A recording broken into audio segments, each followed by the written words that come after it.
Buenos días a todos. Después de algunos inconvenientes técnicos que siempre pasan, aquí estamos transmitiendo nuestra reunión dominical. Es un momento para alabar a Dios, para expresarle a Dios lo que Él es para nosotros. Amén.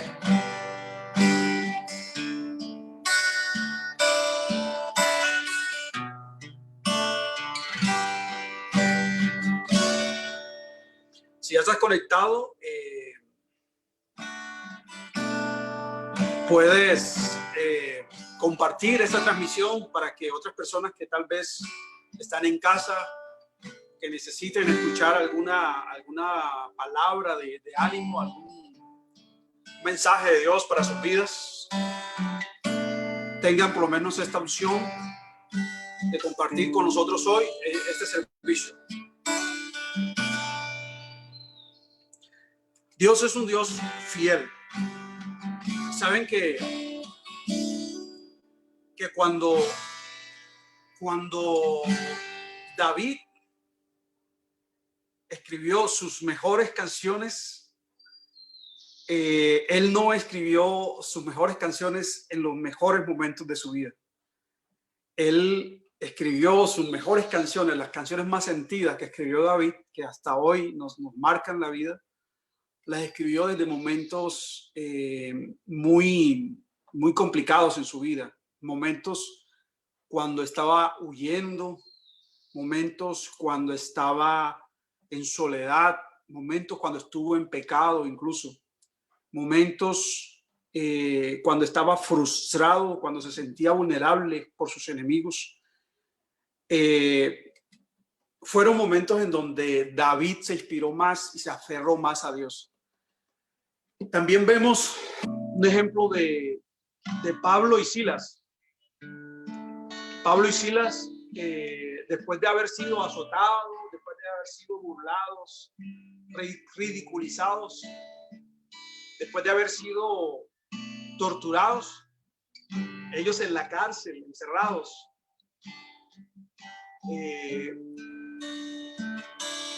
pudieron alabar a Dios. No necesitaron ni un piano, ni una guitarra, ni una batería, ni nada. Ellos ahí adoraron a Dios con sus canciones, con sus himnos, y vieron la mano de Dios. No adoraron a Dios para ver la mano de Dios en ese momento, sino porque estaban contentos de todo lo que estaban pasando. Y yo creo que ahora también podemos adorar a Dios. Ahí donde estás, Pablo y Silas lo hizo en la cárcel, cuando estaban encerrados. Nosotros hoy tal vez estamos encerrados, no en una cárcel literal, pero sí confinados por medidas de protección a la comunidad, pero en este momento es un momento justo para adorar a Dios. ¿Qué tal si ahí donde tú estás puedes comenzar a expresarle a Dios? Si aún no lo has hecho hoy, es un buen momento para postrarte delante de Dios y adorarlo. Padre, venimos ante ti, Señor. Venimos ante ti, oh Dios, con un corazón humilde, Señor, con un corazón sincero, con un corazón lleno de gratitud ante ti, Señor. En medio de cualquier situación, somos agradecidos contigo, Señor.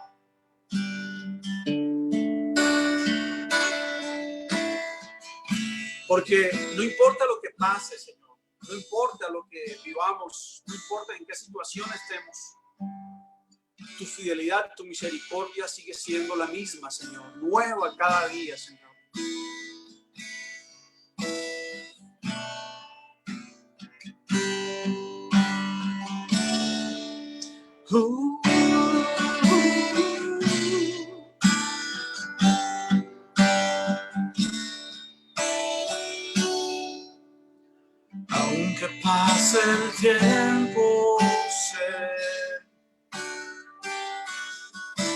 que tu promesa cumplirás.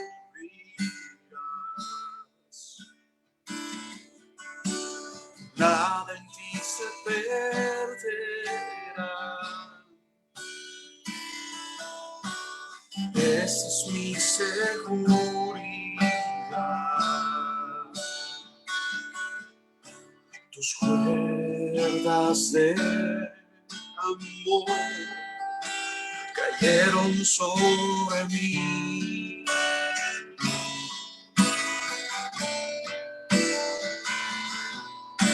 Tus cuerdas de amor cayeron sobre mí.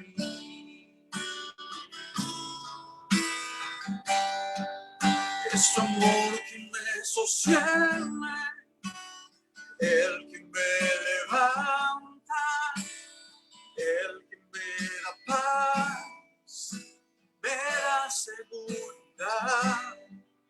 Es tu amor que me sostiene, el que me levanta, el que me da paz, me da seguridad de lo que vendrá. Tú tienes el control, nunca pierdes el control.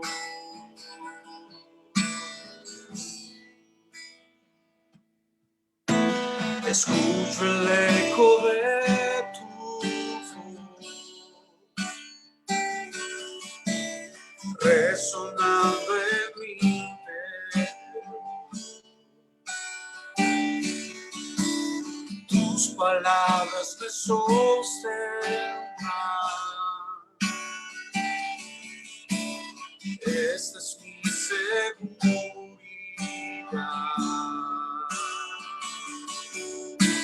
Mi fe se está encendiendo.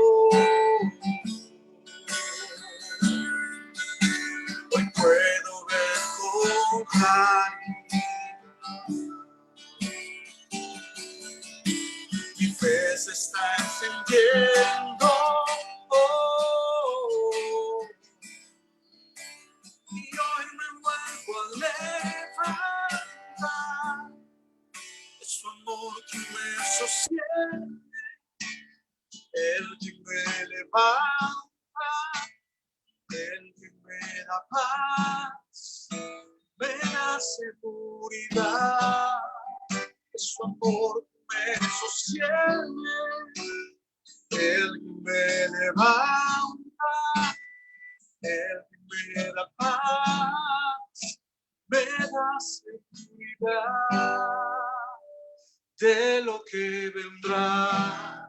Tú tienes el control, nunca pierdes el control.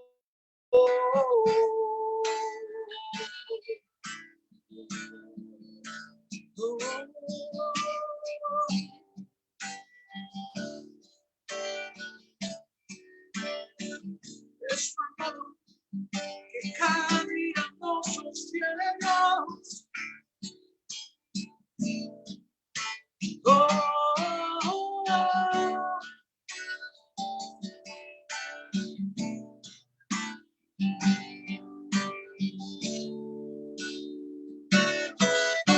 Tus cuerdas de amor cayeron sobre mí.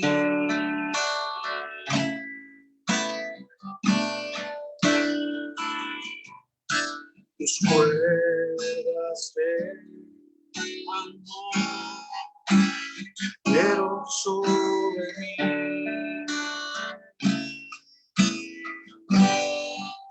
Es su amor que me sostiene, el que me levanta, el que me da paz, me da seguridad.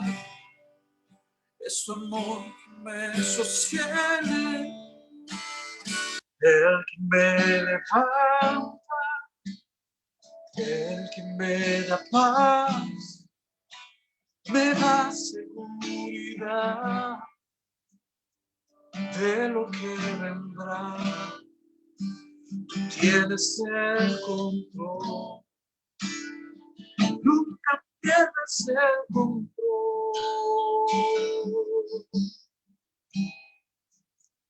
de lo que vendrá. Tú tienes el control. Nunca pierdes el control.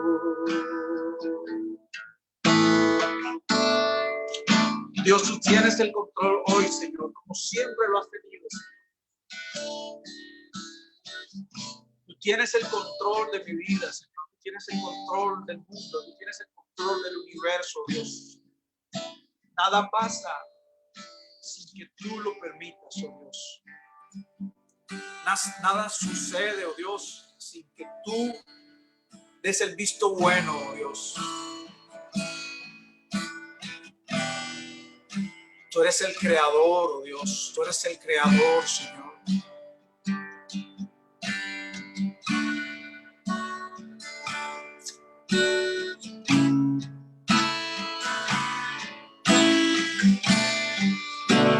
Saben que anoche estaba mirando, me quedé un rato mirando esa película vieja, Los 10 Mandamientos, y estaba viendo el momento en que Dios abrió el mar.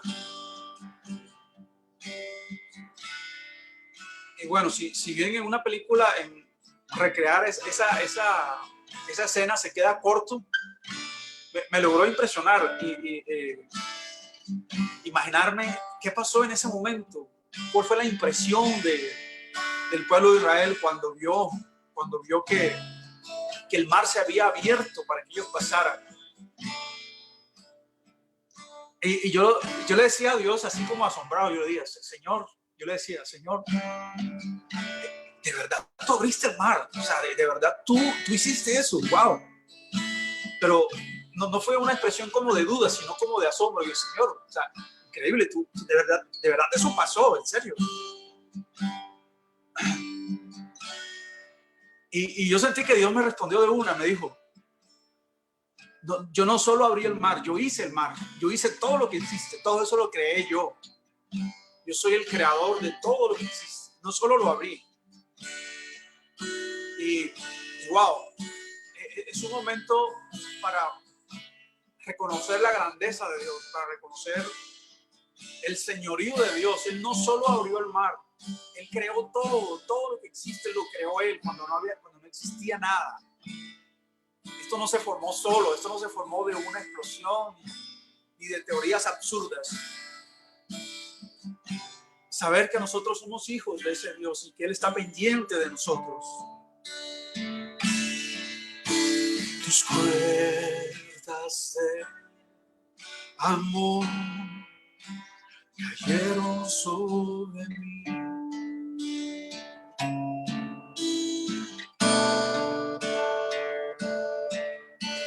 Tus cuerdas de amor cayeron sobre mí.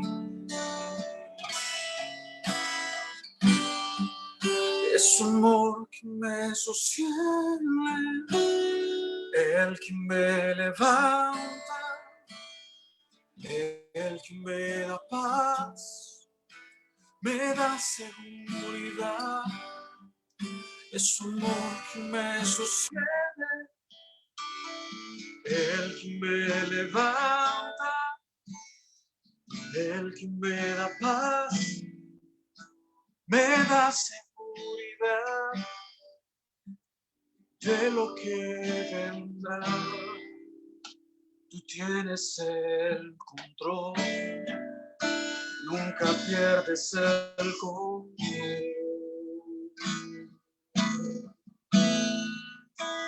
De lo que vendrá, tú tienes el control,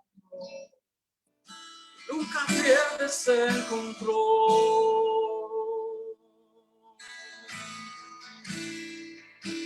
De lo que vendrá, tú tienes el control, pierdes el control. Es un amor que me sostiene, el que me levanta, el que me da paz, me da seguridad. Es su amor que me sostiene, el que me levanta, el que me da paz, me da seguridad. Es su amor que me sostiene, el que me levanta, el que me da paz, me da seguridad de lo que vendrá. Tú tienes el control, nunca pierdes el control.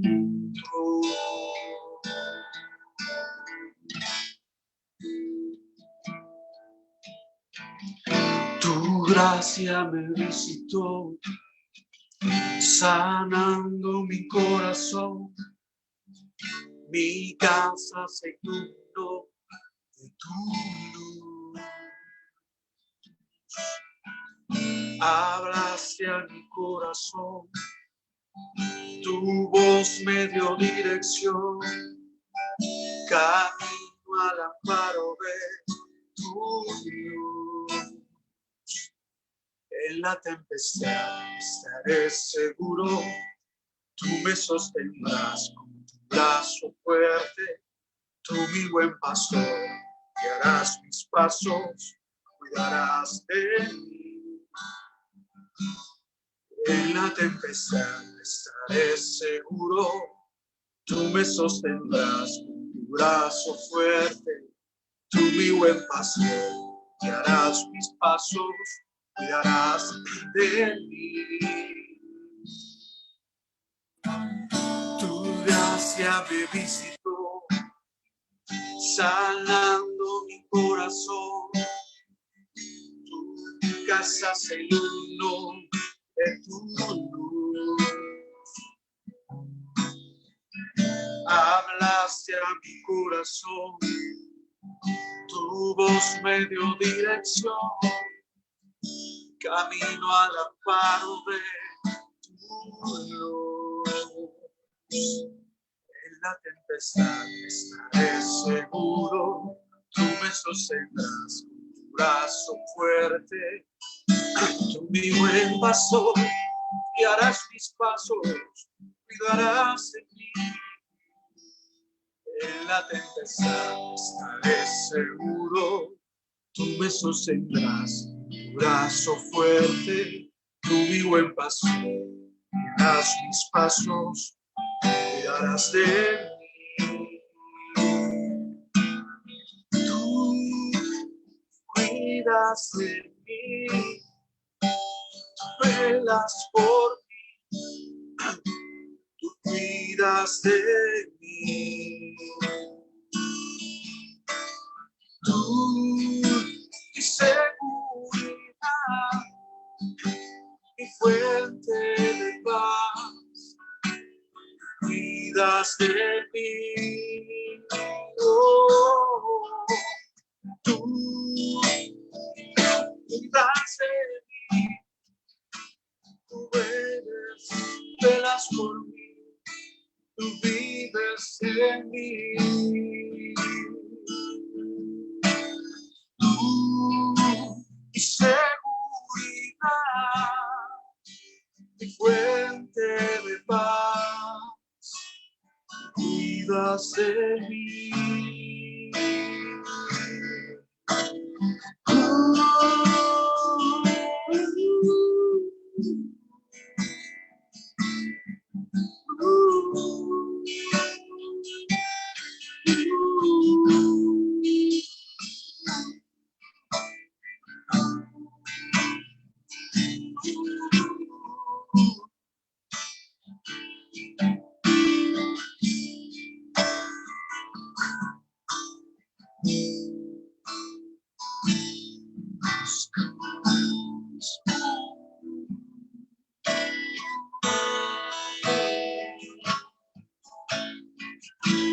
descansamos en el Señor.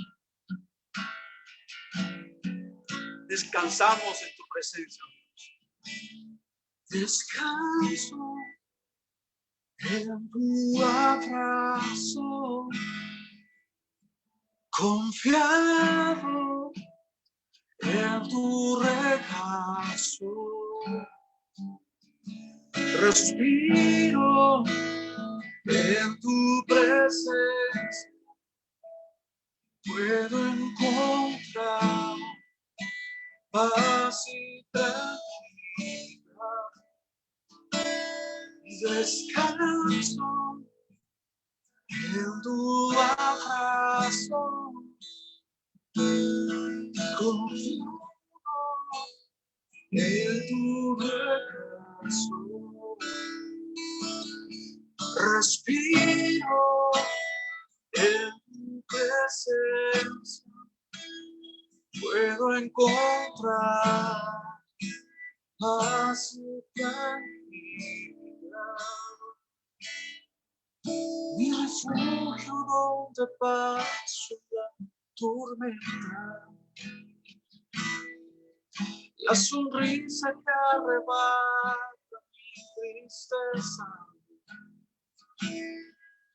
aire puro que refresca mis entrañas. Eres mi Dios, eres mi Dios.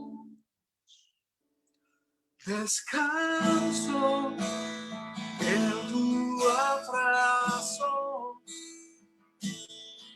confiado en tu regazo. Respiro en tu presencia, puedo encontrar paz y tranquilidad. Descanso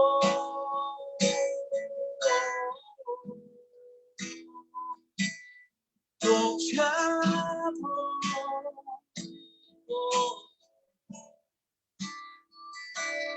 respiro en tu presencia, puedo encontrar paz y tranquilidad.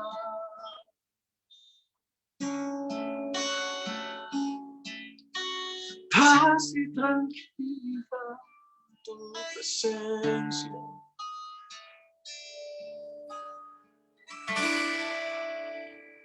Amén, amén.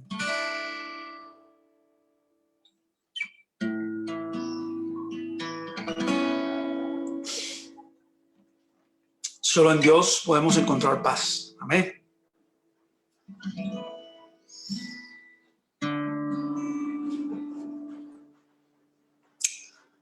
Damos paso a la pregunta.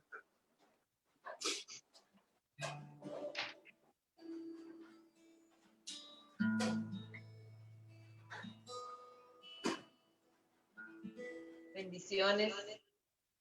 Gracias al Señor por este tiempo de adoración. Gracias al Señor porque Él cuida de nosotros, porque Él está con nosotros. Gracias al Señor porque Él tiene de nosotros el control siempre, de todo lo que sucede. Padre, gracias por este tiempo en que hemos podido adorarte juntos. Gracias porque podemos llegar delante de tu trono. Tú siempre nos escuchas. Gracias porque tú siempre tienes el control y podemos descansar en tu presencia. Podemos descansar en tu regazo, confiados en ti, Señor, en tus promesas, en tu palabra. Gracias, Padre amado. Te adoramos, te exaltamos por siempre, Señor. Bendito eres, amado Dios. Gracias, Señor. Bienvenidos a todos los que se han ido conectando. Bienvenidos a los que se van a conectar después y ver el video después. Esperamos que este tiempo sea de edificación para sus vidas, de bendición para sus vidas, de ánimo, de fortaleza. Damos gracias a Dios por cada uno de ustedes, porque podemos ver el video, podemos vernos, aunque sea a través de la tecnología. Damos gracias a Dios por ustedes, por sus vidas. Y gracias al Señor porque podemos tener vida el día de hoy. Bendiciones, mis amados hermanos.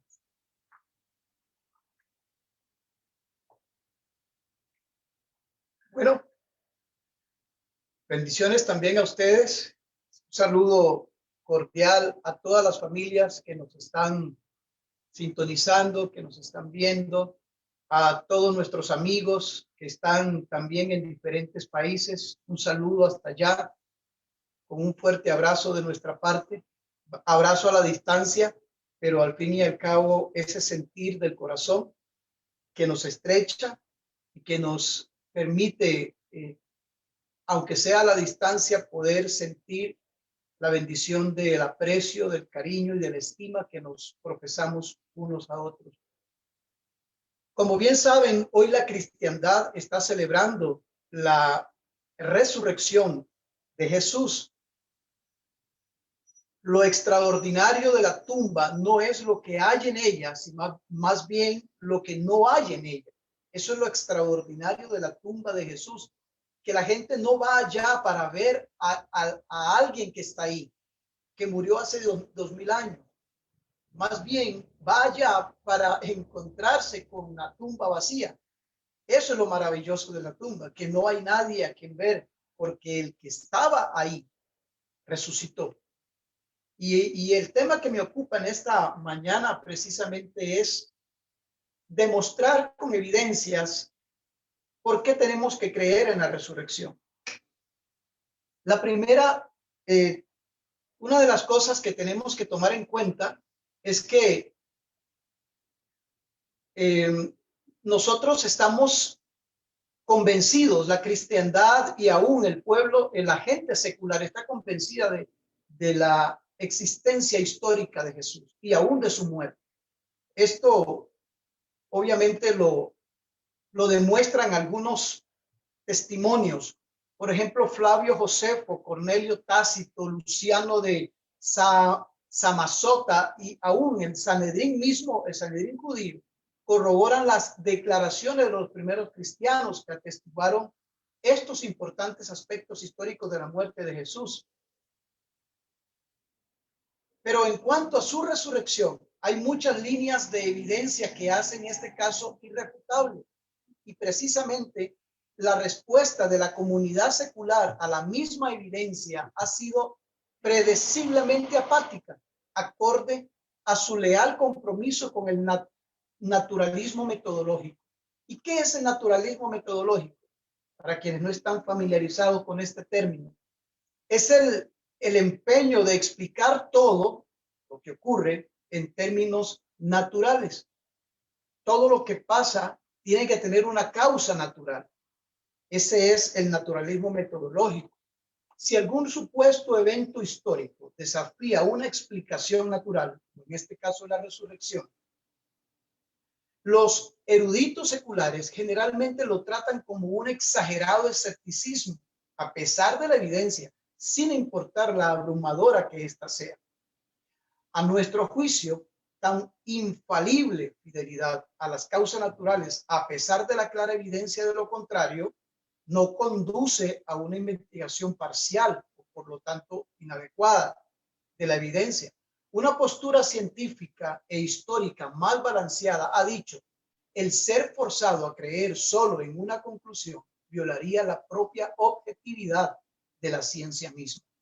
Habiendo dicho esto, procedamos ahora a examinar las evidencias de la resurrección.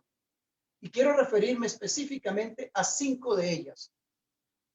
La primera línea de evidencia, para comenzar, tenemos el demostrable y sincero testimonio de testigos oculares. Los apologistas del cristianismo primitivo citaron a cientos de testigos oculares, algunos de los cuales documentaron las experiencias de sus propias declaraciones. Muchos de estos testigos oculares gustosa y resueltamente soportaron prolongadas torturas y la muerte misma antes que repudiar su testimonio. Este hecho certifica su sinceridad, descartando un fraude por parte de ellos. De acuerdo con el registro histórico, en el libro de los Hechos, capítulo 4, del 1 al 17, por ejemplo, las cartas de Plinio a Trájano, leemos una frase que es tremenda. Dice así: muchos cristianos podrían terminar su sufrimiento simplemente con el hecho de renunciar a su fe. En vez de eso, parece que la mayoría optó por soportar el sufrimiento y proclamar la resurrección de Cristo de la muerte. Aún cuando el martirio es algo admirable, no es necesariamente demostrativo.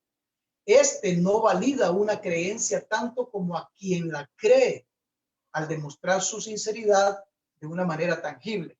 Lo que hace que el martirio de los primeros cristianos sea algo extraordinario es que ellos demostraban con sus experiencias desgarradoras que estaban pregonando una verdad. Si vieron a Jesucristo vivo después de su muerte o no lo vieron, eso no era condición para que negaran su fe. Indudablemente, la evidencia de la resurrección hizo que estos mártires, a costa de su vida, dieran testimonio infalible de esta verdad. Y esto es lo extraordinario, porque si todo fuera solo una mentira, ¿por qué muchos seguirían sosteniendo sus convicciones dadas las circunstancias tan aterradoras que vivían? ¿Por qué conscientemente se aferrarían a una mentira sin validez alguna, al grado de enfrentar persecuciones, prisiones, tortura y muerte? ¿No creen ustedes que es un poco inconcebible esto? Por ejemplo, el 11 de septiembre, el evento del 11 de septiembre del 2001, los terroristas indudablemente creían lo que profesaban, evidenciado por su decisión de morir por ello. No pudieron saber y no supieron si el origen de sus creencias era verdad o no. Ellos pusieron su fe en tradiciones orales transmitidas a ellos por muchas generaciones. En contraste, los primeros mártires cristianos fueron la primera generación ocular de los hechos. Aún entre los más ilustres que profesaron haber sido testigos oculares estaban los apóstoles. Ellos colectivamente sufrieron un cambio innegable después de las declaraciones, de las declaradas apariciones de Cristo, posteriores a su resurrección. Inmediatamente después de su crucifixión, ellos se escondieron temiendo por sus vidas. Después de la resurrección, ellos tomaron las calles y valientemente proclamaban la resurrección a pesar de la intensa persecución que estaban teniendo. ¿Qué explicación habría para su repentino y dramático cambio? Que primero se escondían. Recuerden el episodio cuando estaban reunidos en la casa de Pedro y que Jesús apareció repentinamente traspasando las paredes. Estaban aterrados, estaban allí hechos un puño, callados, y de repente Jesús aparece.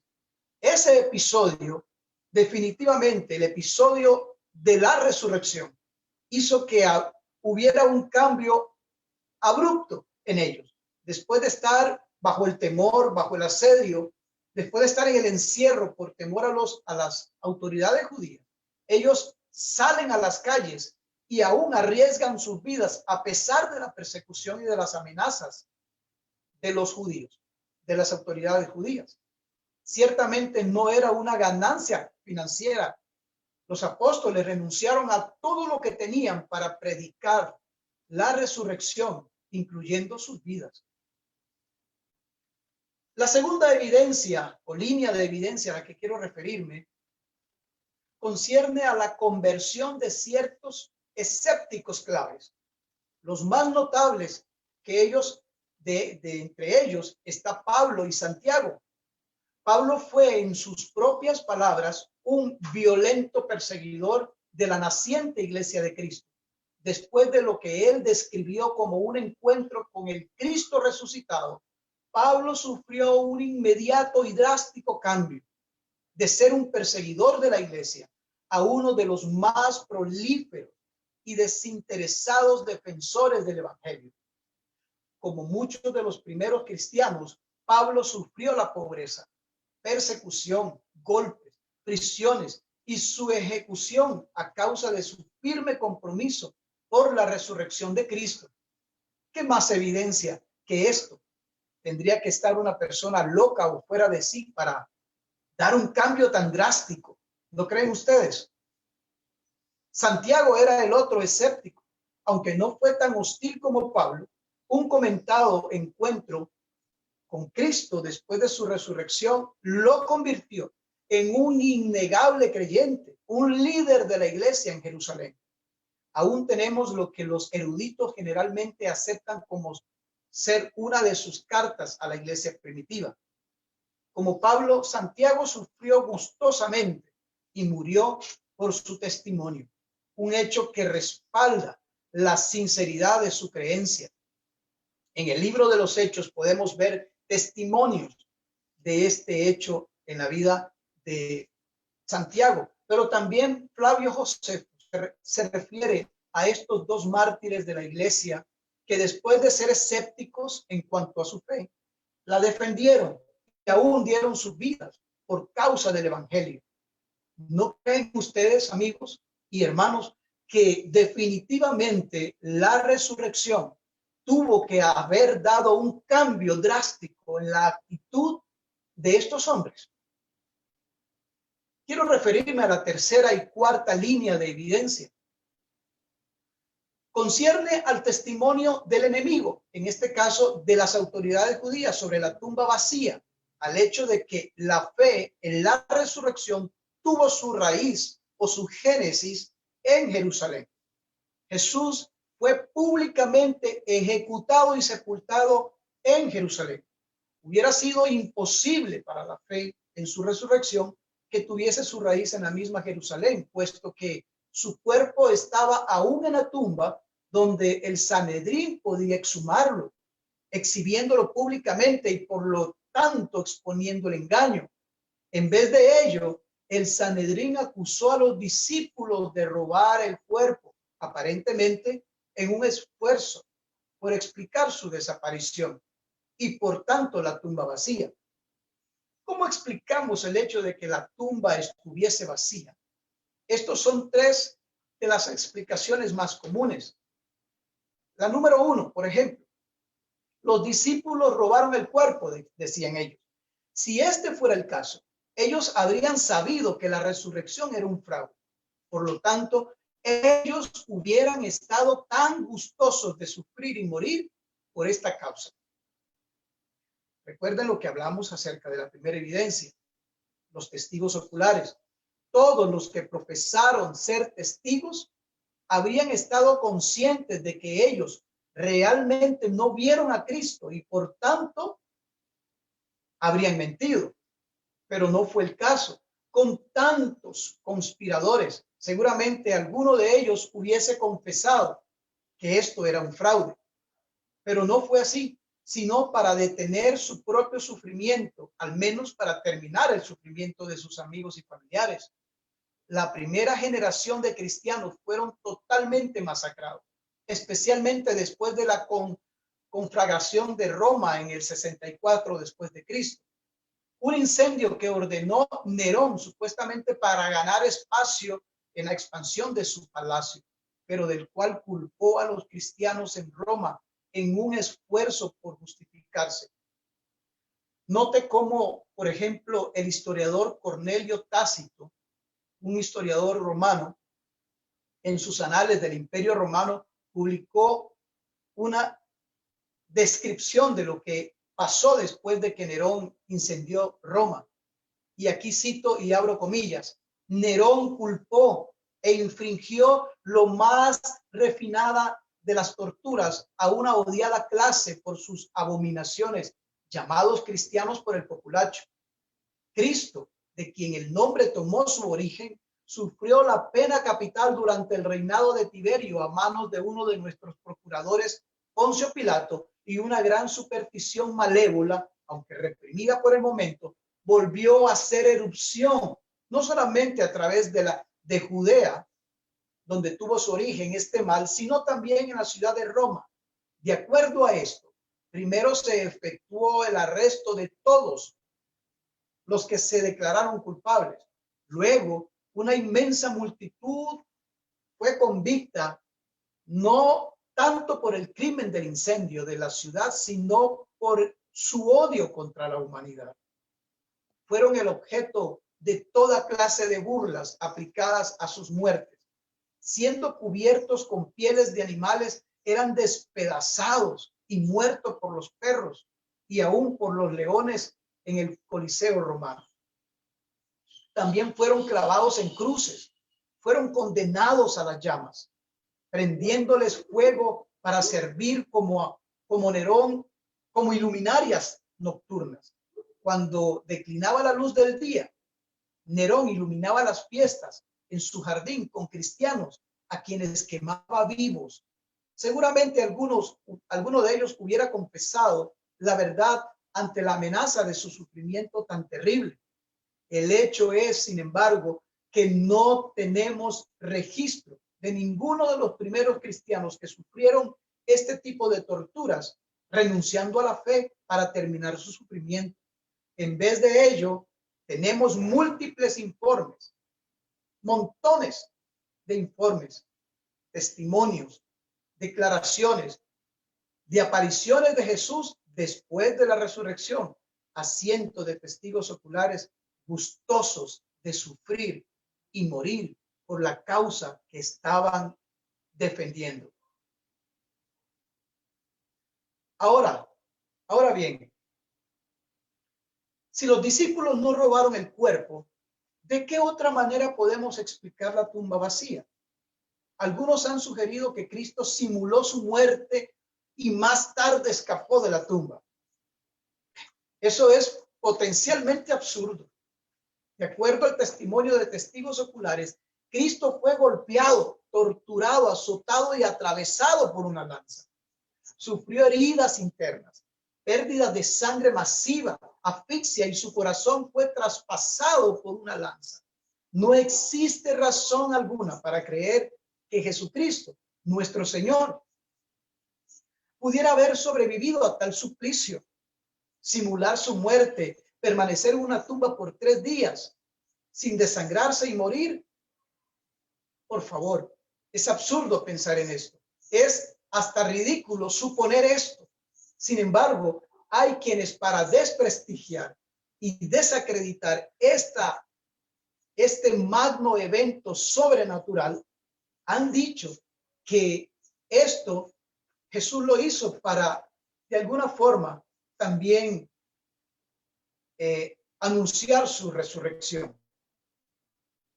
Pero voy a referirme a la última y quinta línea de evidencia. Concierne a la peculiaridad del testimonio de los testigos oculares. En todas las principales narraciones de la resurrección, las mujeres son acreditadas como las primeras testigos oculares, las mujeres. Esta hubiese sido una muy extraña invención, ¿no creen ustedes? Puesto que en las culturas, tanto la del antiguo judaísmo como la de la romana, las mujeres eran severamente discriminadas. Su testimonio era considerado como insustancial e inadmisible. Dado este hecho, es altamente improbable que cualquier forjador de un engaño en la Judea del primer siglo hubiese elegido a mujeres para ser testigos primarios. Si todos los discípulos varones que declararon haber visto a Jesús resucitado estuviesen mintiendo y la resurrección fue una estafa, ¿por qué habrían elegido a los testigos más indignos de confianza y dañinos de su causa al haber encontrado a Jesús resucitado esa mañana? ¿No creen ustedes? Cuando se comprende el rol de la mujer en la sociedad judía del primer siglo, lo que es realmente extraordinario es que esta historia de la tumba vacía hubiera elegido a mujeres como las primeras descubridoras del hecho. Las mujeres ocupaban un rango muy inferior en la escala social de la Palestina del primer siglo.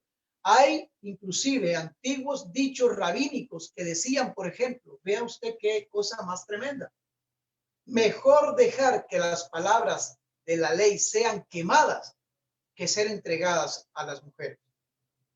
Vea este otro: y benditos sean aquellos cuyos hijos sean varones, pero ay de aquel cuyos hijos sean mujeres. El testimonio de las mujeres era considerado tan inválido que no les era permitido servir ni siquiera como testigos legales en una corte legal judía. A la luz de esto, es absolutamente extraordinario que las principales testigos de la tumba vacía fueran estas mujeres. Cualquier narración legendaria posterior ciertamente habría colocado a los discípulos varones como los descubridores de la tumba, por ejemplo a Pedro o a Juan. Pero el hecho de que las mujeres fueran las primeras testigos de la tumba vacía es la más impresionante de todas las evidencias, por lo que antes les he citado. Ellas fueron las descubridoras de esta tumba vacía. Esto demuestra que los escritores de los evangelios registraron realmente lo que sucedió, aunque resulta embarazoso para algunos. Esto revela más la historicidad de esta tradición que su estatus legendario. En fin, resumimos entonces estas líneas de evidencia: la demostrable sinceridad de los testigos oculares que prefirieron morir a negar su fe. En este caso, los primeros testigos oculares, entre ellos los apóstoles, innegable e inexplicable cambio que dieron después de estar atemorizados y aterrados a salir a las calles y como un tsunami levantar la voz y llevar el evangelio a toda el Asia Menor de aquel entonces. La conversión y demostrable sinceridad de los antagonistas claves y los escépticos convertidos en mártires, como lo dije anteriormente, como en el caso de Pablo y Santiago. El hecho de la tumba vacía, el testimonio de los enemigos de la fe, de que la tumba estuviese vacía y buscaran argumentos y mentiras para desacreditar el hecho. Todo esto tuvo su origen en Jerusalén, donde fue el martirio y la ejecución de nuestro Señor. El otro hecho indudable es el testimonio de las mujeres. El significado de tal testimonio dado su contexto histórico. Todos estos son sólidos testimonios de la historicidad de la resurrección. Animamos a ustedes, hermanos, a no dudar por un momento de que, en definitiva, la resurrección es el hecho más trascendental de la vida cristiana. No estuviésemos hoy aquí celebrando la bendición de la vida, la esperanza de una resurrección, si Cristo no hubiese resucitado. Bien lo dice el texto del Evangelio de Pablo, que vana sería nuestra fe. Ahora, ¿qué te empuja, qué te mueve a pensar el hecho de que hoy tengamos tantas evidencias de la tumba vacía? Como dije al principio, lo extraordinario y maravilloso de la tumba no es lo que hay en ella, sino lo que no hay en ella, lo que no está en ella. Invito a que podamos hacer una oración de reflexión, dándole gracias al Padre porque el poder de la resurrección tuvo lugar precisamente para que hoy nosotros pudiésemos, al igual que los primeros cristianos, martirizados por su fe, tengamos la misma convicción, el mismo ahínco, el mismo carácter de defender nuestra fe a pesar de. Yo siempre he dicho que aquel que vive una experiencia de fe genuina nunca estará a merced de un argumento de hombre, porque sí, no vamos a negar que hay hombres muy sapientes, hombres que tienen un fundamento y un sustento bien cimentado para muchas veces movernos el piso de nuestra fe. Pero si tu fe es genuina, si tu fe es real, si has tenido realmente una experiencia viva de fe con Jesús, eso, hermano, amigo, eso nunca estará a merced del argumento de algún hombre. Por eso, damos gracias a Dios porque estamos seguros que hoy estamos confinados en nuestras casas, podemos celebrar la bendición de la resurrección. Padre, te damos gracias porque has bendecido nuestras vidas, dándonos, Señor, muchas evidencias. No hay duda en nosotros que nuestros primeros hermanos pudieran dar sus vidas, que nuestros primeros hermanos pudieran ofrendar sus vidas, sufrir el martirio, la tortura y la ejecución por causa de su fe. Es indudable, Señor, que tuvo que haber algo que los hizo llegar hasta allí, soportar el dolor y el martirio. Tuvo que haber algo, tuvo que haber pasado algo extraordinario, sobrenatural, que los llevara a nunca renunciar a su postura, a su fe, a sus convicciones. Y eso fue sin duda el haber visto a Cristo resucitado después de haberlo visto morir tan cruelmente en la cruz. Gracias, Padre, porque hoy podemos gozar del beneficio, los beneficios de la cruz de Cristo en nuestras vidas. Gracias, Padre, por tu bendición y por todo lo que has hecho en pro de nosotros como hijos. Santificado sea tu nombre y venga tu reino, Señor, haciéndose tu voluntad aquí en la tierra como se hace en los cielos. El pan de cada día, Señor, dánoslo hoy y perdona nuestras ofensas, como también nosotros perdonamos a quienes nos ofenden. Padre, toda la gloria y toda la honra sea suya. Amén. Amén. Amigos, gracias por su tiempo. Hermanos, gracias por su tiempo. Aquí, donde nosotros vivimos, ya empezó a caer la lluvia. Gracias a Dios por la lluvia. Y estamos contentos de haber podido compartir con ustedes este mensaje.